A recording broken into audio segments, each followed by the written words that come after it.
What if I tell you that your body is a holographic projection of your own consciousness? What if I tell you that you can directly influence that hologram and thus have complete control over the physical health of your body? In this video, we'll specifically explore the exact mechanism behind this principle. And of course, we will provide you with scientific evidence. Let's begin.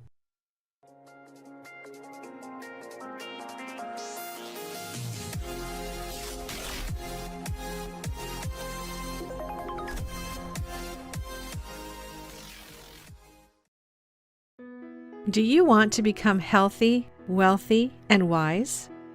Thinking your way into success and riches may be as simple as controlling your positive thoughts. One of the key principles of quantum physics is that our thoughts determine our reality. Early in the 1900s, they proved the theory beyond a shadow of a doubt with an experiment called the double-slit experiment. They found that the determining factor of the behavior of energy particles at the quantum level is the awareness of the observer. Now, I know this doesn't make much sense to you right now, but I'm about to play you a video explaining it in a very simple way.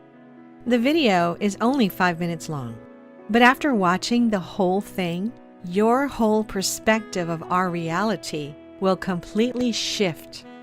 Take a look. And here we are, the granddaddy of all quantum weirdness, the infamous double-slit experiment. To understand this experiment, we first need to see how particles, or little balls of matter, act. If we randomly shoot a small object, say a marble, at the screen, we see a pattern on the back wall where they went through the slit and hit. Now, if we add a second slit, we would expect to see a second band duplicated to the right. Now, let's look at waves. The waves hit the slit and radiate out, striking the back wall with the most intensity directly in line with the slit. The line of brightness on the back screen shows that intensity. This is similar to the line the marbles make. But when we add the second slit, something different happens. If the top of one wave meets the bottom of another wave, they cancel each other out. So now there is an interference pattern on the back wall. Places where the two tops meet are the highest intensity, the bright lines, and where they cancel, there is nothing.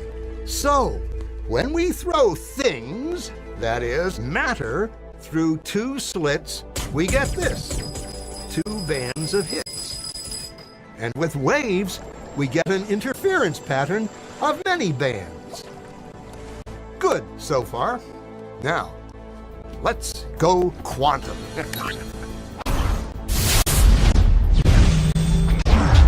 An electron is a tiny, tiny bit of matter, like a tiny marble. Let's fire a stream through one slit. It behaves just like the marble, a single band. So, if we shoot these tiny bits through two slits, we should get, like the marbles, two bands. What? An interference pattern!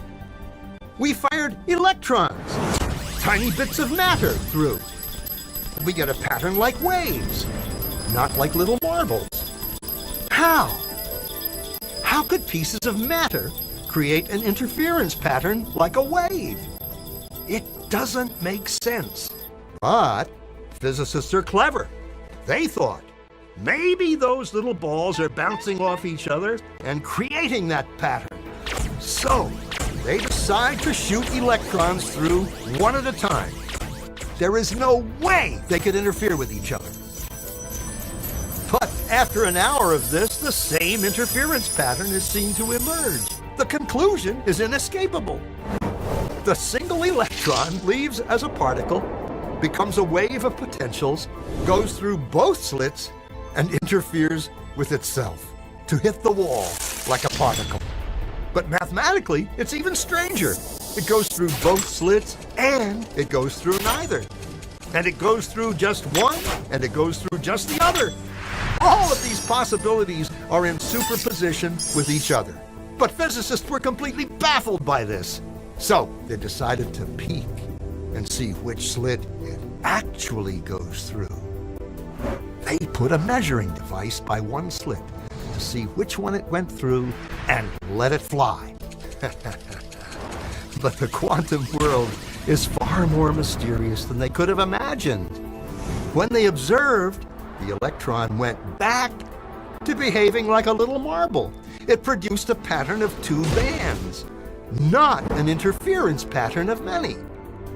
The very act of measuring or observing which slit it went through meant it only went through one, not both. The electron decided to act differently, as though it was aware it was being watched. This experiment is absolute proof that the quantum world is waiting for us to make a decision so that it knows how to behave. That is why quantum physicists have such difficulties explaining and defining the quantum world. We are truly, in every sense of the word, masters of creation because we decide what manifests out of the field of all possibility and into form. The quantum level of reality isn't a local or insignificant aspect of creation. It is all around us, and it was the most fundamental level of creation. Aside from the unified field itself, the human energy field is interacting and influencing the quantum field all around us at all times, and the energy of our beliefs and intentions are infused into our energy field because they are defined by the energy of our thoughts and emotions. Thus, the fusion of our thoughts, emotions, beliefs, and intentions, which I will call the human energy field for simplicity's sake, is perpetually informing the quantum reality within us and around us of each moment of our existence. And because reality is flashing in and out of existence, every time our reality oscillates between form and the pure energy state of the field, our awareness, which is constant and doesn't flash in and out of existence, informs the field how to reappear when it makes its transition back to form at the quantum level. Therefore, each time we oscillate into formlessness, we have complete and total control and responsibility over what we choose with our attention to manifest out of the field in the next moment, and our power and the ability to do so relies entirely on what we believe and on how we are feeling. A dramatic example of this is the case of Vittorio Miceli. In 1962, he was admitted to the military hospital of Verona, Italy, with a large tumor on his left hip. The doctors knew that they could not help him, so his case was deemed hopeless, and he was sent home without treatment, and after about 10 months, his left hip bone had completely disintegrated. As a last resort, he traveled to Lourdes, France, and bathed himself in a spring there, which is a Christian holy site famous for producing miracles. Immediately, he started feeling better. He regained his appetite and bathed himself in the spring a few more times before he left. After a few months of being home, he felt such a powerful sense of well-being that he urged the doctors to x-ray him again, and they were astonished to find that his tumor had shrunk. Over the next several months, they kept a close watch on him, and his x-rays showed that his tumor kept on shrinking until it was completely gone. And once his tumor disappeared, his hip bone started regenerating.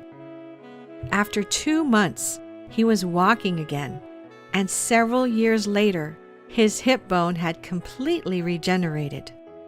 The Vatican's Medical Commission, in their official report, made the following statement: "A remarkable reconstruction of the iliac bone and cavity has taken place. The X-rays made in 1964, 1965, 1968, and 1969 confirm categorically and without doubt that an unforeseen and even overwhelming bone reconstruction has taken place of a type unknown in the annals of world medicine." Ordinarily, this would be deemed miraculous, but I find this miraculous in the sense of the true power of human intention and belief that it displays. Vittorio believed that the miraculous Christian holy site would cure him, and his powerful belief made it so. But the miracle was not performed by God or some holy site, but by the power of his belief and intention. Moreover, this is powerful evidence that suggests that there is an energetic structure which our material bodies align with, because that is one of the only logical explanations for how Vittorio Miceli's hip bone knew exactly which shape to grow back into, unless there was some sort of energetic blueprint which was instructing its growth, which, as the Vatican's Medical Commission clearly stated, was unknown in the annals of world medicine. In medicine, maybe this was unknown, but the same cannot be said for physics at the atomic level. Atoms bond with each other to form molecules which have specific geometric structures, as if there is an energetic blueprint which they are adhering to, which dictates the shapes they maintain together. If our bodies are a projection of consciousness, then our consciousness would create an energetic blueprint which our atoms and molecules align to create our bodies. There is highly suggestive evidence of the existence of this energetic blueprint or human energy field in the new research on DNA, which proves that it transmits, receives, and thus reads energy directly from the field. Miceli's case is a perfect example of our human ability to reorganize that vacuum structure with our energy and intentions, and thus manifest what we desire directly out of the field for truly miraculous results. The fact that he started to feel better and started to believe that he was healed is the key to his healing. Some may want to stick with the belief that God healed this man, and I would agree with you, but you and I would probably disagree on the nature of this God. I contend that you are God, as are we all, because the force we call God is the energy, an infinite consciousness behind creation, and thus when we tap into ourselves as pure consciousness without thought through meditation, then we open ourselves to the infinitude of our own awareness, because we inseparably are that infinite creative consciousness. And when we open up to that energy, we allow ourselves to be flooded with a powerful sense of well-being and knowing, which has astounding power to create reality, and it directly affects our biology. I want you to really internalize the understanding that reality is flashing in and out of form. This is absolutely crucial in understanding our ability to heal, because if half of the time we are formless, then first, who are we really? Because obviously our bodies in the material world are illusory to a degree. And second, what is the blueprint which is guiding the rearrangement of our bodies each time we quite literally rematerialize? The answer to both questions would be consciousness. Our bodies are a holographic projection of our consciousness, and they are the sum total of our beliefs about ourselves. If we can change our beliefs about ourselves, and thus if we can change the energy that defines our human energy field, then we can change the energetic blueprint which our body aligns with. as it rematerializes back into form 1,044 times per second. Deepak Chopra told this story that illustrates this perfectly in his book, How to Know God. A friend of his injured his foot while working out at a gym because he was unaccustomed to using one of the machines, and he strained it. The pain in his foot increased over the next few days, and he found it increasingly difficult to walk. So upon medical examination, it was found that he had a common ailment known as plantar fasciitis, in which the connecting tissue between the heel and the front of the foot had been stretched or torn. His friend decided not to have surgery and instead to tough it out.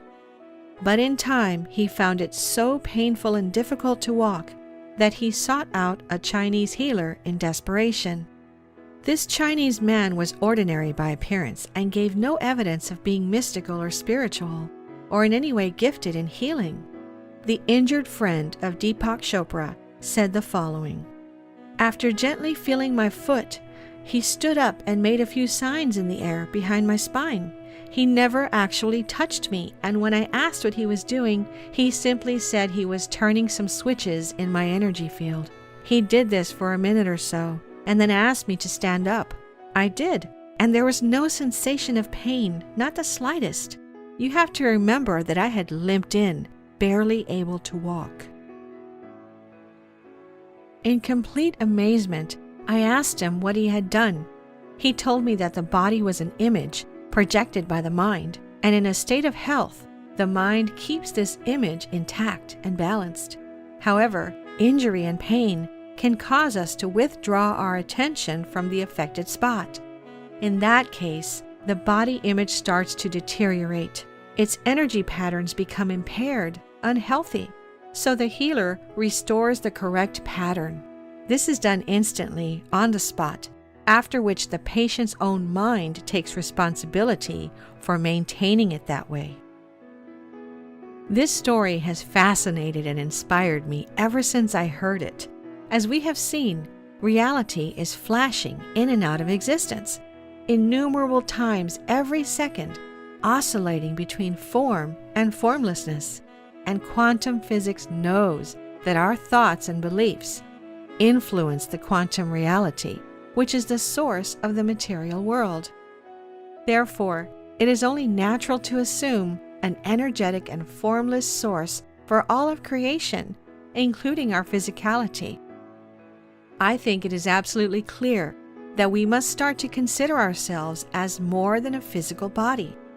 In truth, it is much more coherent to think about ourselves as a luminous energy field, organizing ourselves in a body, or as pure consciousness manifesting and temporarily experiencing this level of reality through our bodies. New evidence is clearly illustrating that our mind is non-local and is independent of the brain, which means it doesn't need the brain or the body, for that matter, to exist. We are so much more than we think, and infinitely more than we have been led to believe. The next step that we have to take, moreover, the next step in our human evolution, now involves us learning how to use and hone this power. We have to influence reality and literally manifest anything we want directly out of the field.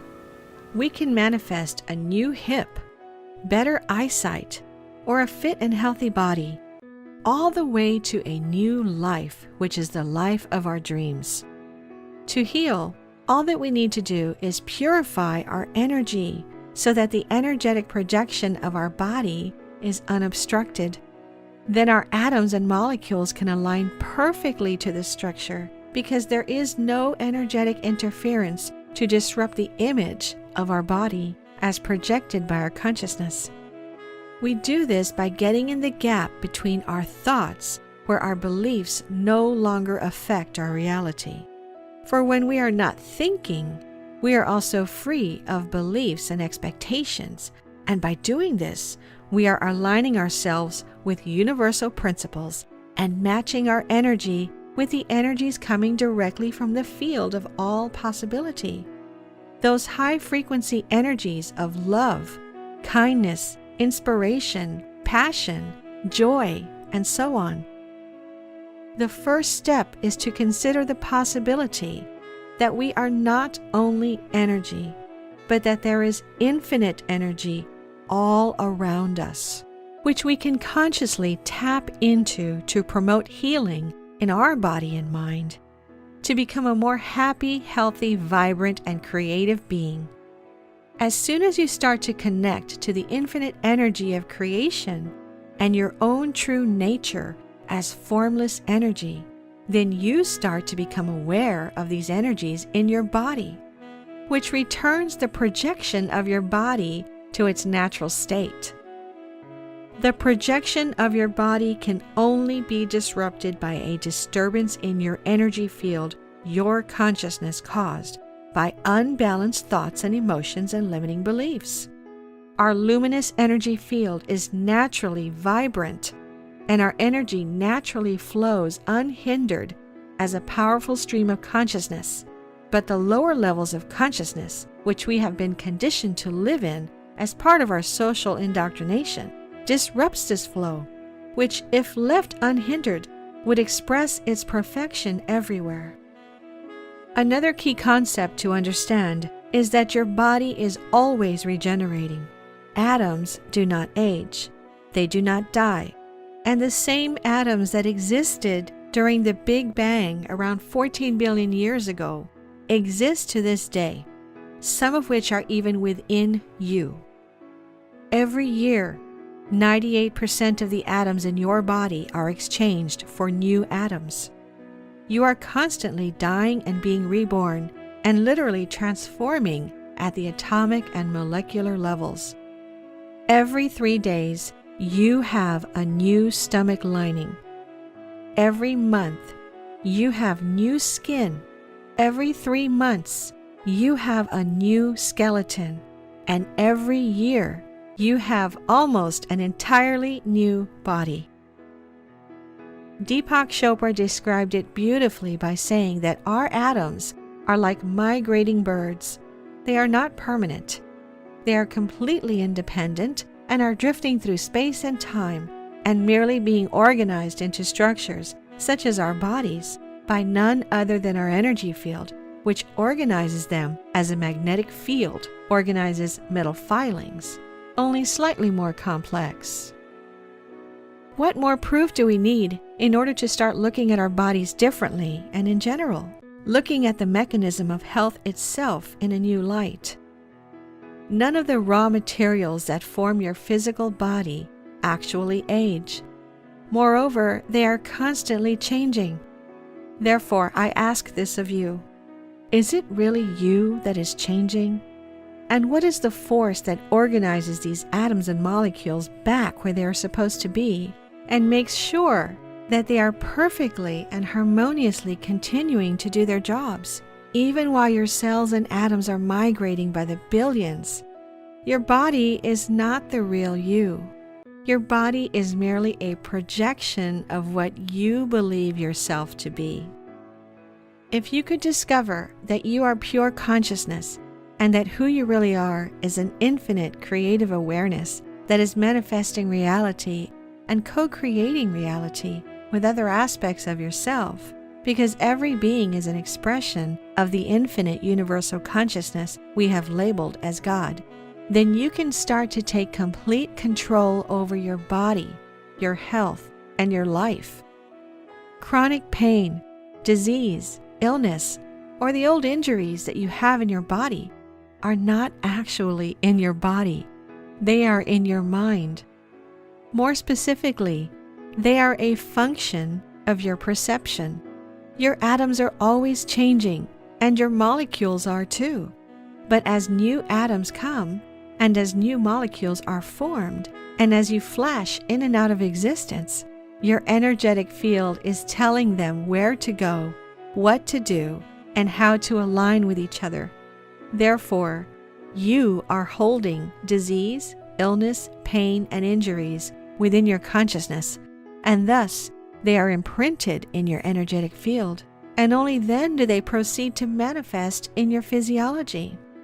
If this is the case, then not only is our health completely under our willful control, but the rate at which we age may even be under our control as well.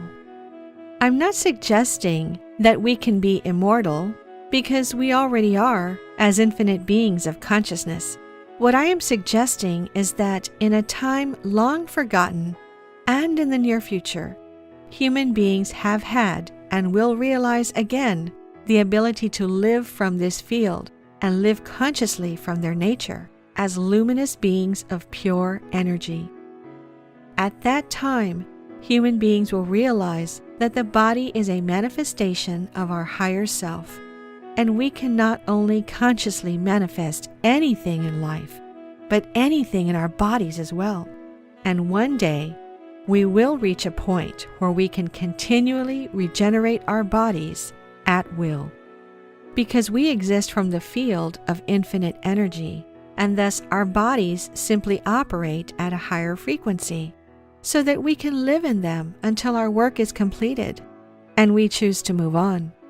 These changes are noticeable within the human body and mind, even after a little bit of practice and training. So decide to feel and experience it for yourself and learn how to meditate. This is what evidence is clearly suggesting, and my own experience also indicates to be true.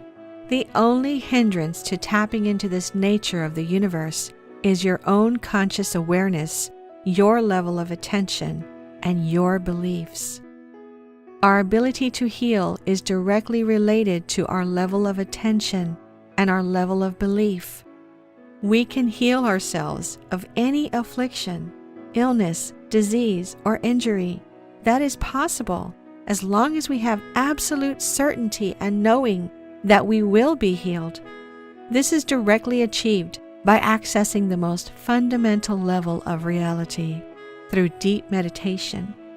This is because of the fundamental level of reality.